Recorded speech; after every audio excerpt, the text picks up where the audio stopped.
Hello and welcome to the Downey's Nautical channel. Today I'm sharing how to make a frozen treat for your dog. So for this recipe we use yogurt that does not have any added sugar or artificial sweeteners, as well as the Wyman's Berry blend of blueberries, raspberries, and blackberries. On the AKC website I was able to find blueberries and raspberries are safe for dogs to consume. And then by doing a search on Google I was able to also find that blackberries were safe. So this blend is safe for dogs, although be careful if you're going to use the Wyman's blend that you don't buy the similar looking bag of the cherry berry. Wyman's cherry berry would not be safe as cherry plants contain cyanide and are toxic to dogs. I'll go ahead and link that below in the notes.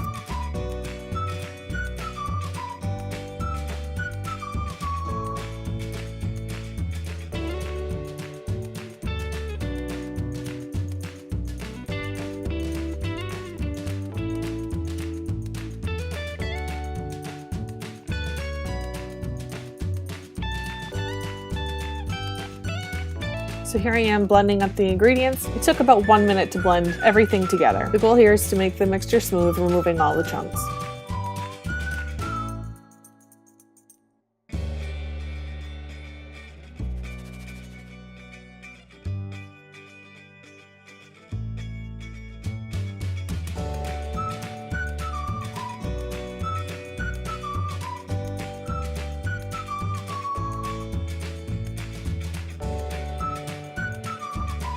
From here you can pour the ingredients into the molds, or you can choose to add in fruit or vegetables which are on the safe list. I decided to add in a few chunks of carrot and some peels, grab some of the frozen berries, as well as some apple chunks and the bananas. I wanted to see whether I could make them show up, and in some cases they did, in some cases they didn't, as you'll see later on in the video. As with any recipe that you feed to your dog, be sure to check with your veterinarian before feeding anything to your dog, as well as be careful about the size of the chunks. If you choose to add fruit or vegetables, be mindful of your breed of dog. I have a Labrador, so I know that these size chunks will be safe for her. If they're a smaller breed, that might choke. Just be careful. I do recommend the silicone molds, although they're not required. I'm sure this would work in regular ice cube trays. Here I am filling up the first few. I want to make sure that the paw pads show up in the shape of the paw print. So I'm adding in a little bit of the berry yogurt mixture first, and then adding in the fruit. As you'll see later on in the video, this actually ended up not being necessary. I could have just added the fruit and then poured it in as the mixture did go around.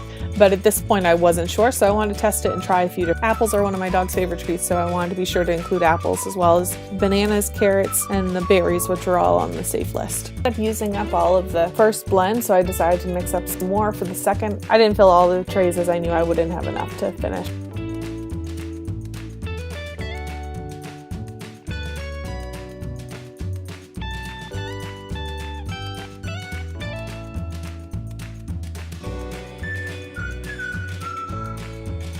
As I tried to remove the silicone cookie sheets where the berry sauce had spilled over, it stuck to the cutting board. So here I am trying to remove it from the cutting board, trying to peel it off without damaging them. You can see here, ultimately I ended up laying it on the table and peeling it off. The ones that were stuck to the cutting board stayed there while the others came off in the sheet. From there I tried to remove them, although they were stuck very hard, so I decided to set it aside and continue working on removing the other pieces that were still in the silicone.